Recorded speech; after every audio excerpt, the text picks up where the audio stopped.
आज की इस वीडियो में हम बात करने वाले हैं standard 10 mathematics chapter 1 real numbers के पार्ट 2 के बारे में। इससे पहले ऑलरेडी पार्ट 1 का वीडियो चैनल में अपलोड कर दिया गया है। तो आज के यहाँ इस वीडियो में हम देखने वाले हैं रियल नंबर्स के ही कुछ एग्जाम्पल के बारे में, जो आपको एक बेसिक आइडिया देगा एक्सरसाइज के क्वेश्चंस को सॉल्व करने में। तो देखें, सबसे पहले हम लोगों का एग्जाम्पल है एग्जाम्पल नंबर 2 एनसीईआरटी बुक का है ये। इससे पहले एग्जाम्पल नंबर 1 हम ऑलरेडी देख चुके हैं। इसमें कहा गया है कि so that every positive even integer is of the form of 2q and that every positive odd integer is of the form 2q + 1 where q is some integer. मतलब क्या है, पहले इसे समझते हैं। आपको इस बात को प्रूव करना है कि कोई भी पॉजिटिव इवन नंबर हमारे पास अगर है तो उसका फॉर्मूला होगा 2q, यानी कि वो इस रूप में रहेगा, और जितने भी पॉजिटिव ऑड इंटीजर्स हैं, ऑड नंबर्स हैं, वो हमेशा 2q + 1 के फॉर्म में ही रहेगा। जहां पर q कोई एक इंटीजर है, तो मैं आपको कह दूं ये वैसा इंटीजर है जो क्वेश्चन को रिप्रेजेंट करता है। ठीक है, अब एक बात देखें, अगर मान लें हमारे पास कोई एक ऐसा पॉजिटिव नंबर है, सपोज कर ले हमारे पास एक पॉजिटिव इंटीजर है, वो पॉजिटिव इंटीजर सपोज कर लेते हैं 4 है, सबसे छोटा नंबर लेते हैं 4। ये 4 एक पॉजिटिव इवन नंबर है, मान लेते हैं लेट कोई एक पॉजिटिव इवन नंबर हमारे पास है, वो है 4। राइट, अब इसको हम करेंगे क्या, देखें हमारे पास ये 2q दिया हुआ है, ये 2q, ये 2 क्या है, ये 2 वो नंबर है जिससे आपको इस पॉजिटिव इवन नंबर को करना है डिवाइड। ठीक है, तो चलिए करते हैं। 2 से हम डिवाइड करते हैं इस पॉजिटिव इवन नंबर को, तो मेरे पास रिमाइंडर कितना आता है देखते हैं। तो 2 × 2 = 4, ऑब्वियस सी बात है, तो रिमाइंडर मेरा आ रहा है 0। ठीक है, तो ये मेरा क्वेश्चन हो गया और ये मेरा रिमाइंडर हो गया। ठीक है, और हमने यूक्लिड्स डिवीजन एल्गोरिथम में इस बात को पढ़ा है कि जो बीच वाला नंबर होता है उसे हम लोग a से रिप्रेजेंट करते हैं, और जो नंबर जिससे हम डिवाइड करते हैं a को, उसे b लिखते हैं। ठीक है, तो according to Euclid's division algorithm a = होना चाहिए, इसका मतलब bq + r। Right, where a is 4 the positive even number, b is 2 and q is nothing but the 2, so into 2 plus r is 0. So 4 = what, 4 + 0, तो 4 ही होगा। इसका मतलब मेरा ये जो स्टेटमेंट है ये सही है कि कोई भी पॉजिटिव नंबर हमारा होगा तो वो 2q के फॉर्म में ही रहेगा। अभी आपको समझ में नहीं आया, चलें एक और एग्जांपल लेते हैं, थोड़ा बड़ा एग्जांपल लेते हैं। सपोज कर लो हमारे पास 24 है, 24 है। अब इस 24 को हम डिवाइड करना चाहते हैं किससे, अगेन वही सेम नंबर 2 से ही करना होगा, क्योंकि आपके पास ये 2 दिया हुआ ऑलरेडी। तो ये 2 × 1 = 2 आपने डिवाइड कर दिया, और यहाँ पर आ गया 0, यहाँ पर आ गया 4, 2 × 2 = 4, और आपको रिमाइंडर कितना मिला, रिमाइंडर मिल गया 0। चलें अब अगेन इसी फॉर्मूला में पुट करते हैं। तो मेरे a का वैल्यू है 24, चलो a का वैल्यू 24 बिठा देते हैं, = b का वैल्यू है 2, b का वैल्यू 2 है, मल्टीप्लाइड बाय q का वैल्यू 12 है, q का वैल्यू 12 है, प्लस r का वैल्यू 0 है, r का वैल्यू 0 है। तो ऑब्वियस सी बात है 12 × 2 = 24 ही होगा, और प्लस 0 24, तो आंसर मेरा आ जाता है। इसलिए तो इसका मतलब ये बात तो स्पष्ट है कि जितने भी पॉजिटिव इवन नंबर होंगे उनके लिए अगर उसे हम 2 से डिवाइड करते हैं, मेरे बात को समझना, सारे के लिए नहीं, अगर उसे सिर्फ और सिर्फ हम 2 से डिवाइड करते हैं तो उसके लिए मेरा फॉर्मूला होगा 2q। अगर हम 4 से करते हैं तो क्या होना चाहिए फिर, अगर हम 4 से डिवाइड करते हैं किसी को, जैसे 24 है, इसी को अगर हम 4 से डिवाइड करते हैं तो वो किस फॉर्म में होना चाहिए, आप बोलो मुझे। अब वो अगर हम उसे 4 से डिवाइड करते हैं तो उसका फॉर्मूला क्या होना चाहिए, तो मैं यहाँ पर लिखता हूँ 24 = 4 से डिवाइड किया मैंने, तो 4 × क्वेश्चन मेरा 6 है, प्लस रिमाइंडर मेरा 0 है, तो कितना आ रहा है, 24 आ गया यहाँ पर, ऑब्वियस सी बात है। तो मैं इसे लिखता हूँ 4, और इस 6 के बदले लिखूंगा q, क्वेश्चन, तो मैं कह सकता हूँ कि अगर मैं किसी पॉजिटिव इवन नंबर को 4 से डिवाइड करता हूँ तो उसका फॉर्मूला क्या होना चाहिए, 4q होना चाहिए। बात समझ में आ रहा है आपको? ठीक है, अब हम लोग बात कर लेते हैं इस 2q + 1 वाला कॉन्सेप्ट को, जहाँ पर बोला गया है कि जितने भी पॉजिटिव ऑड इंटीजर होंगे वो सारे 2 से अगर डिवाइड होंगे तो उसका फॉर्मूला यही होगा। चलो देख लेते हैं इसे हम लोग। ऑलराइट, सपोज हमारे पास एक पॉजिटिव ऑड नंबर है। सबसे छोटा पॉजिटिव ऑड नंबर कौन सा है, 3 है। चलो 3 ले लेते हैं। 1 भी है लेकिन हम लोग 1 नहीं ले रहे फिलहाल, क्योंकि 2 से 1 डिवाइड नहीं होगा। और इसे डिवाइड करने के लिए हम लोग यूज़ कर रहे हैं किसको, ये मेरा a हो जाएगा, ऑब्वियस सी बात है। और 2 से डिवाइड कर रहे हैं तो ये मेरा b हो जाएगा। फाइन, 2 1 जा 2, 2 1 जा 2, रिमाइंडर इज 1, रिमाइंडर इज 1। तो ये मेरा ये मेरा क्वेश्चन है और ये मेरा रिमाइंडर है। According to Euclid's division algorithm हमें पता है, अगेन लिखता हूँ मैं, a = bq + r। All right, a is 3, 3 = b का वैल्यू कितना है, 2 है, इंटू q का वैल्यू कितना है, 1 है, प्लस रिमाइंडर का वैल्यू कितना है, 1 है। तो 2 1 जा 2 + 1 रहेगा ही। बात समझ में आ रहा है? +1 तो रिमाइंडर में रह रहा है। चलो कुछ और ले लेते हैं, 21 नंबर ले लेते हैं। 21 थोड़ा सा बड़ा नंबर है। अगेन इसे डिवाइड करते हैं हम लोग 2 से ही, तो 2 10 जा 20, ऑब्वियस सी बात है, 1 आया रिमाइंडर। फिर से वही आगे देखो, 2 × 10 + रिमाइंडर 1, यानी कि ये हो गया मेरा 2 जो क्वेश्चन में दिया हुआ है। ये जो 10 है ये हो गया मेरा क्वेश्चन जो कि यहाँ क्वेश्चन में दिया हुआ है, और ये 1 जो कि रिमाइंडर यहाँ पर आ गया। चलो कुछ और नंबर ले लो, 43 ले लो, और इसे अगेन हम 2 से डिवाइड करेंगे। 2 2 जा 4, रिमाइंडर इज 0, 3 आ गया यहाँ पर, उतर गया, 3 को मैंने उतार लिया। तो 2 1 जा 2, अगेन रिमाइंडर 1, तो सही है ना।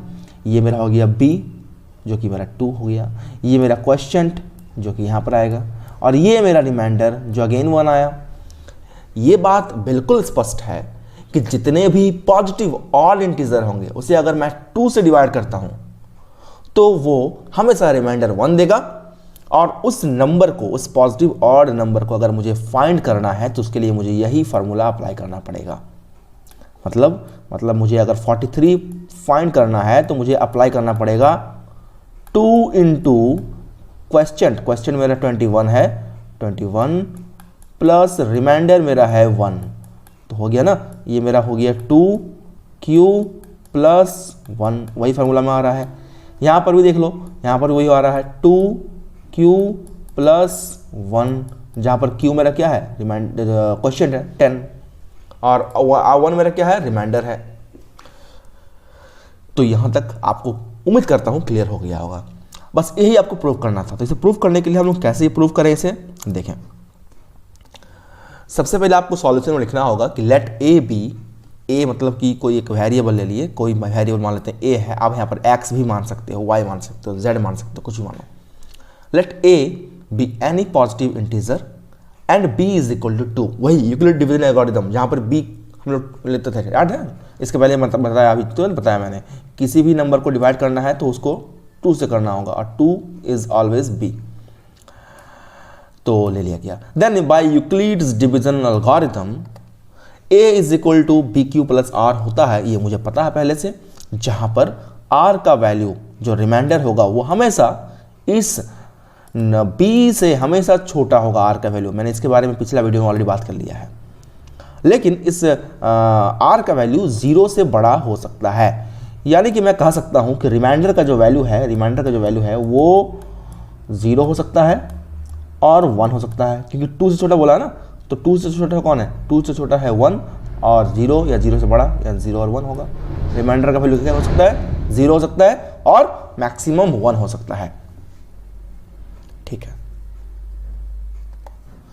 That is r = 0 and 1।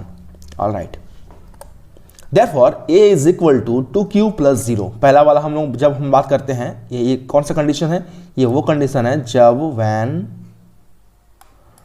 Reminder मेरा क्या है, 0 है, रिमाइंडर मेरा 0 है। तो मैंने क्या किया, रिमाइंडर के प्लेस पर 0 बैठा दिया और 2q, तो 2q + 0 = 2q। और क्वेश्चन मेरा कुछ भी यहाँ पर आ सकता है। क्वेश्चन अगर मैं देता हूँ मान लो 2 इंटू क्वेश्चन मैं दे देता हूँ मान लो 2, तो मेरा क्या आएगा 4 ही आएगा, जो कि एक इवन नंबर है, ऑब्वियस सी बात है। अगर मैं लिखता हूँ 2 इंटू क्वेश्चन मेरा आता है मान लो 4, तो मेरा 8 आएगा, ये भी एक इवन नंबर है। तुम बोलोगे सर ये सब तो 2 जो है ये 4 है ये खुद इवन नंबर है, तो ऑब्वियस सी बात है इवन नंबर ही आएगा। तो चलो मैं एक ऑड नंबर लेता हूँ, 3 लेता हूँ, 3 इज ऑड नंबर, 3 टू 6 क्या आया, फिर भी तो इवन आया। फिर अगर ले लेता हूँ मैं 2 इंटू मान लो 11, तो 22 इज इटसेल्फ इवन नंबर। तो ये फॉर्मूला ही ऐसा है। इस फॉर्मूला कैसे करके आया इसके बारे में मैंने पिछला स्लाइड में अभी बात किया था कि ये फॉर्मूला कैसे करके आया है, और इस फॉर्मूला में हमेशा आपको इवन नंबर ही मिलेगा। इसके बारे में मैंने बात कर लिया है, राइट। चले बढ़ते हैं आगे। और दूसरा ये condition a is equal to q plus 1, ये कब हो रहा है, ये वो कंडीशन है जब कि हमारा रिमाइंडर को मैंने यहाँ पर क्या लिया है, रिमाइंडर को मैंने यहाँ पर 1 लिया है। रिमाइंडर को 1 लेने से क्या हो रहा है भाई, देख लो 2q प्लस 1, यही मेरा फार्मूला बन रहा है।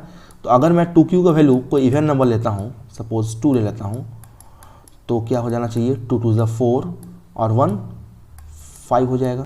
अगर मैं यहाँ पर एक ऑड नंबर ले लेता हूँ तो 3 प्लस 1, तो 3 2 ज़ा 6 और 1 7, फिर भी मुझे एक ऑड नंबर ही प्रोवाइड कर रहा है। बात समझ में आ रहा है। तो ये फार्मूला कैसे करके आया है, इस फार्मूला को लाने के पीछे का लॉजिक क्या है, इसके बारे में मैंने थोड़ा देर पहले आपको बताया। उम्मीद करूंगा कि आपको वो समझ में आया होगा। तो उसके बाद सॉल्यूशन कैसे करेंगे, सॉल्यूशन करेंगे ऐसे ही। तो आपको इसके बाद लिखना क्या होगा, hence every positive integer is of the form of 2q and every positive integer is of the form of 2q plus 1, that's it. आपको इतना लिख के छोड़ देना है बस। छोटा सा क्वेश्चन, ज़्यादा बड़ा क्वेश्चन है नहीं, आपको बहुत ही आसान एक बेसिक क्वेश्चन है। इसी क्वेश्चन के ऊपर बेस्ड एक दूसरा एग्जाम्पल हम देखेंगे आज, जो आपको और ज़्यादा अंडरस्टैंड करने में चीज़ों को मदद करेगा। यूक्लिड्स डिवीजन एल्गोरिथम को और ज़्यादा कंसेप्ट बैठाने में आपको मदद करेगा। चलिए बढ़ते हैं अगले क्वेश्चन की ओर।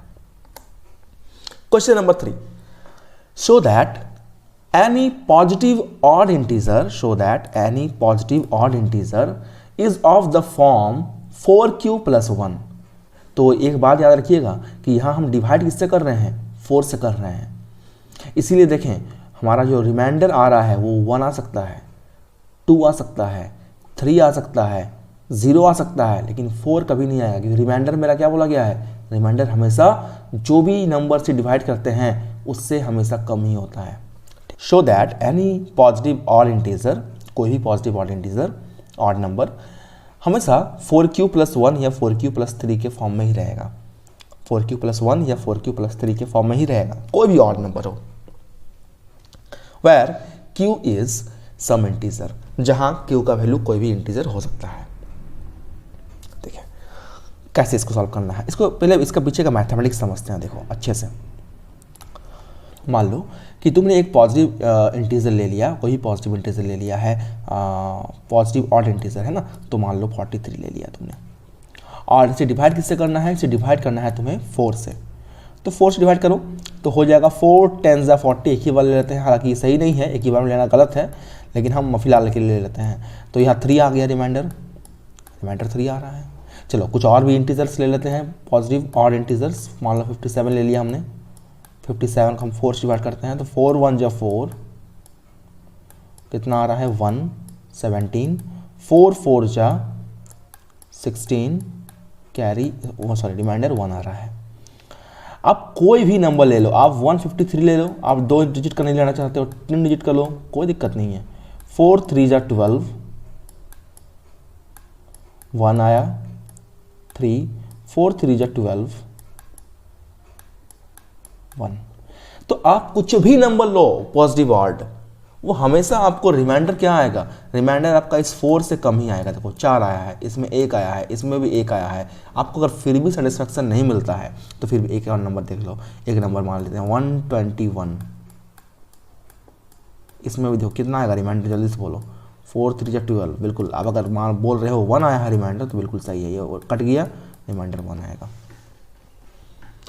तो डिवीज़न का ये बेसिक कॉन्सेप्ट है, डिवीज़न का ये बेसिक कॉन्सेप्ट ही है कि आप जब भी किसी नंबर से किसी भी नंबर को डिवाइड करते हो तो जिस नंबर से आप डिवाइड कर रहे हो उस नंबर से हमेशा लास्ट में रिमाइंडर छोटा ही आएगा, क्योंकि अगर रिमाइंडर बड़ा आता है तो इसका मतलब डिवीज़न अभी तक ओवर नहीं हुआ है ना। यही तो कॉन्सेप्ट होता है बेसिक। अच्छा, ये हमने समझ लिया। अब बात करते हैं कि ये क्या फंडा है। तो चलो, हमने यहाँ पर एक ऑड इंटीजर लिया 43 और उसको मैंने डिवाइड किया 4 से। तो 4 से डिवाइड करने के बाद मेरा क्वेश्चन जो एक इंटीजर है कितना आया, क्वेश्चन मेरा आया है 10। ओके, प्लस कितना आ रहा है 3। यानी कि मैं अगर यहाँ लिखूँ कि मेरा q का वैल्यू 10 है तो मैं q लिख सकता हूँ यहाँ पर प्लस 3 के फॉर्म में आया। चलो, यहाँ पर 4q प्लस 3 के फॉर्म में आया ये वाला क्वेश्चन। चलिए ये वाला देखते हैं। इसमें करते हैं 4 × 14 प्लस 1। तो यहाँ पर 4 × क्या लिखेंगे हम लोग, q लिखेंगे प्लस 1। तो ये वाला पहला वाला सेटिस्फाई करता है। इसमें देखते हैं, देखो 4 × 33 प्लस रिमाइंडर 1। तो यहाँ पर भी कितना आ रहा है 4q प्लस 1। तो जितने भी कॉन्सेप्ट आप देखोगे, जहाँ जहाँ पर जितने भी पॉजिटिव ऑड इंटीजर्स देखोगे, अगर उसे 4 से डिवाइड करते हो तो उसका 2 ही फॉर्मूला आएगा, या तो 4q प्लस 1 या तो 4q प्लस 3। 4q प्लस 5 नहीं हो सकता है, क्योंकि 5 होने से क्या होगा, अगर मेरा फॉर्मूला 4q प्लस 5 की ओर जा रहा है, 4q प्लस 5 की ओर जा रहा है, तो ये समझ लेना कि ये रिमाइंडर है और ये रिमाइंडर कभी भी इस 4 से बड़ा नहीं हो सकता, ये हमेशा 4 से छोटा रहेगा। ठीक है, तो उम्मीद करूंगा कि आपको ये बेसिक जो कॉन्सेप्ट है समझ में आया होगा। इसके बाद हम लोग अपना जो सॉल्यूशन कैसे लिखेंगे इसका उसे देख लेते हैं, जो कि आपको इसका सॉल्यूशन लिखने में मदद करेगा। ऑलराइट, देखें, let us start with taking A. यहाँ पर इज नहीं होगा, यहाँ पर let start with taking A, या let assume any positive integer, positive odd integer A. ठीक है, where A is any positive odd integer, मैंने लिख दिया ऑलरेडी। ठीक है, जहाँ पर ए क्या है, कोई एक पॉजिटिव ऑड इंटीजर है। We apply the algorithm, division algorithm with A. हम लोग क्या करेंगे, जो हमने नंबर लिया है उस नंबर में एल्गोरिदम जो है मेरा division algorithm, Euclid's division algorithm, उसे मैं अप्लाई करूँगा यहाँ पर। और b का वैल्यू कितना लूँगा मैं, क्योंकि डिवीजन एल्गोरिदम में मुझे मालूम है कि a इज इक्वल टू होता है bq प्लस r। तो मैंने a तो ले लिया ऑलरेडी, तो मुझे b सेट करना होगा। तो b का वैल्यू कितना होगा, b का वैल्यू होगा 4। ठीक है, b का वैल्यू हमने ले लिया 4। Since r is always less than 4, r का वैल्यू हमेशा क्या होगा 4 से छोटा होगा, लेकिन उसका वैल्यू 0 से बड़ा या 0 के बराबर हो सकता है। दैट मीन्स हम कह सकते हैं कि जो पॉसिबल रिमाइंडर मुझे मिलेगा वो 0 हो सकता है, 1 हो सकता है, 2 हो सकता है और मैक्सिमम 3 हो सकता है। 3 से ऊपर ये नहीं जाएगा। चलो ठीक है, तो जब हम r का वैल्यू अज्यूम कर लेते हैं कि 0 है, फर्स्ट टाइम r का वैल्यू अज्यूम कर लेते हैं कि मुझे 0 मिला r का वैल्यू। चलो ठीक है, मैंने कोई एक ऐसा नंबर लिया लेकिन r का वैल्यू मुझे 0 मिल गया। लेने बोला गया पॉजिटिव ऑड इंटीजर, लेकिन मैंने कोई ऐसा नंबर ले लिया, कोई एक ऐसा इंसान है जिसने कोई नंबर ले लिया लेकिन उसको 4 से डिवाइड करने के बाद रिमाइंडर 0 मिल गया। तो क्या होगा उसका फॉर्मूला, तो उसका फॉर्मूला होगा 4q, क्योंकि ऑब्वियस सी बात है 4q प्लस 0 4q आएगा। तो इस केस में हम थोड़ा सा अज्यूम करते हैं कि मेरा q का वैल्यू मान लेते हैं 2 है। तो q का वैल्यू अगर 2 है तो मेरा कितना आ जाएगा, तुम्हारा आंसर 8 आएगा। तो 8 एक ऑड नंबर नहीं है, ये तो एक इवन नंबर है। चलो, तो एक और एग्जांपल लेते हैं। अगर मान लो हम 4 × 3 कर देते हैं, फिर भी मेरा कितना आ रहा है 12 आ रहा है, तो ये भी एक ऑड नंबर नहीं है, ये भी एक इवन नंबर है। तो इस केस में हम देख रहे हैं कि 4q जो फार्मूला है ये कभी भी एक ऑड नंबर का फार्मूला हो ही नहीं सकता, क्योंकि इस फार्मूला में हम जब भी हम क्वेश्चन का वैल्यू बैठा रहे हैं तो मुझे एक इवन नंबर मिल रहा है ना। चलो आगे बढ़ते हैं। When r is equal to 1, चलो r का वैल्यू अज्यूम कर लेते हैं कि 1 है मेरा, यानी कि कोई ऐसा नंबर एक इंसान ने डाला, एक ऐसा स्टूडेंट है जिसने a का वैल्यू कुछ भी लिया और रिमाइंडर उसे 1 मिल गया, जैसे कि मैंने थोड़ी देर पहले एग्जाम्पल में देखा था। अगर ऐसा होता है तो उसका जो फॉर्मूला होगा वो होगा 4q प्लस 1।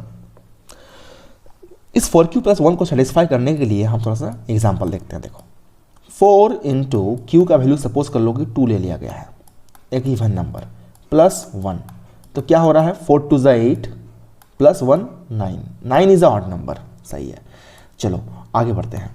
अगर हम मान लो क्वेश्चन का वैल्यू एक ऑड नंबर लेते हैं तो क्या होगा +1, तो मिलता है 4 3 12 और 1 13।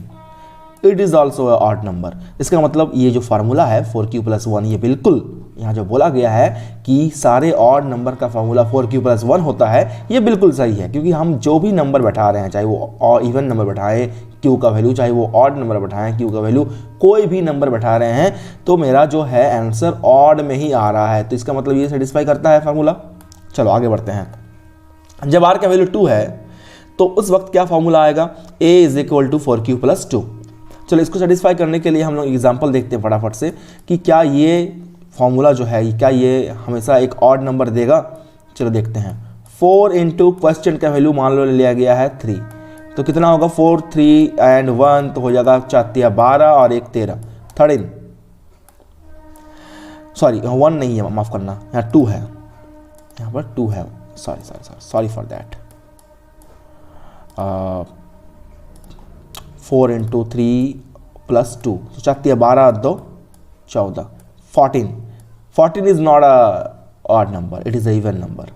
और एक एग्जांपल ले लेते हैं। चलो 4 into 4 + 2, 4 4 16 + 2 18, it is also not a odd number, it is a even number. So ये फार्मूला मेरा सेटिस्फाई नहीं करता है, ये फार्मूला सेटिस्फाई नहीं करता है। चलो लास्ट बचता है एक और, जब r का वैल्यू 3 होगा तो इस केस में जो मेरा फार्मूला है वो ऐसा होगा, a = 4q+3। चले इसे भी मैं सेटिस्फाई करने के लिए एग्जांपल ले लेता हूँ। तो चलो एक एग्जांपल ले लेते हैं, 12 ले लेते हैं सपोज, तो बड़ा एग्जांपल लेते हैं। 4 इंटू 12 + 3, तो 12 4 = 48, 48 और 3 51, ओके, तो 51 इज ऑड नंबर, सही है। चलो एक एग्जांपल और लेते हैं। 4 इंटू 11 ले लेते हैं जो कि एक ऑड नंबर है, +3, तो 11 4 = 44 +3 47, 47 is odd number. Okay, finally मुझे ये बात तो पता चल गया कि जितने भी हमारे पास ऑड नंबर होंगे उनका फार्मूला या तो ये होगा या तो ये होगा, इन दोनों में से कोई फार्मूला नहीं हो सकता है। तो इस बात को ये जो स्टेटमेंट है स्पष्ट करता है। स्टेटमेंट में लिखा हुआ है कि जितने भी पॉजिटिव ऑड नंबर होंगे वो या तो 4q+1 के फॉर्म में होगा या तो 4q+3 के फॉर्म में होगा, and it is absolute correct, क्योंकि हमने यहाँ पर प्रूव भी कर दिया उसे। ऑलराइट, तो बस इतना ही है। इसके बाद का लाइन क्या लिखना हमें कि since a is a odd integer hence a can not be 4q और 4q+2। चूंकि a एक ऑड इंटीजर है, ऑड नंबर है, इसीलिए a का वैल्यू कभी भी 4q या 4q+2 हो ही नहीं सकता है, क्योंकि 4q या 4q+2 में हमको क्या मिल रहा है, 4q या 4q+2 में हमको एक इवन नंबर मिल रहा है, एक इवन नंबर मिल रहा है। Since they are both divisible by 2, क्योंकि ये दोनों ही डिविजिबल बाई 2 है, यानी कि कहने का मतलब कि दोनों ही इवन नंबर प्रोड्यूस कर रहा है। Hence it is proved Therefore, any odd integer, कोई भी ऑड इंटीजर हमेशा 4q+1 या 4q+3 के फॉर्म में ही होगा तब तक जब तक हम उस ऑड नंबर को 4 से डिवाइड कर रहे हैं। किसी और नंबर से डिवाइड करेंगे तो कुछ और होना चाहिए। किसी और नंबर से मान लेते हैं कि हम इसको डिवाइड कर रहे हैं, किसी भी ऑड नंबर को 5 से कर रहे हैं, तो मेरा फार्मूला क्या होना चाहिए, तो फार्मूला होना चाहिए 5q+, बोलो बिल्कुल 5q+4 होना चाहिए, या तो और क्या होना चाहिए 5q+, मतलब ऑड के लिए हम बोल रहे थे, ऑड के लिए 5q+4 नहीं हो सकता है, ऑड के लिए होगा क्या 5q+3 और 5q+1, ये दोनों ही होगा। लेकिन इवन के लिए क्या क्या हो सकता है, इवन के लिए हो सकता है 5q, और क्या हो सकता है 5q+2 हो सकता है इवन के लिए, कोई इवन नंबर हम लिए हैं तो, और हो सकता है 5q+4। ऑलराइट, तो ये डिपेंड करता है कि हम किस नंबर से डिवाइड कर रहे हैं और हम किस नंबर को फाइंड करना चाहते हैं। अगर ऑड नंबर फाइंड करना चाहते हैं तो ऑब्वियस सी बात है लास्ट में 1 3 5 7 ऐड रहना चाहिए, और अगर इवन नंबर फाइंड करना चाहते हैं तो लास्ट में 0, 2, 4, 6, 8 ऐड रहना चाहिए। आई होप कि आपको इस वीडियो के थ्रू, इस लेक्चर के थ्रू आपको जो बेसिक कॉन्सेप्ट है यूक्लिड्स डिवीजन एल्गोरिथम का और ये 2 एग्जाम्पल बहुत ज़्यादा क्लियर हुआ होगा, एकदम से आपको कोई दिक्कत नहीं रहा होगा इसमें, और है ना। तो मिलेंगे आपसे अगले क्लास में अगले एक क्वेश्चन के साथ, और हम लोग डेफिनेटली एक्सरसाइज 1.1 भी सॉल्व करेंगे, टेंशन मत लीजिए। हम हर एक एक्सरसाइज को, हर एक क्वेश्चन को सॉल्व करेंगे। अगर आपने अभी तक इस चैनल को सब्सक्राइब नहीं किया है तो सब्सक्राइब जरूर करें एंड बेल आइकन को प्रेस करें, और दोस्तों के साथ शेयर भी करें, और अगर वीडियो पसंद आया है तो लाइक करें। मिलते हैं आपसे अगले वीडियो में, तब तक के लिए टेक केयर, खुश रहें, गुड बाय।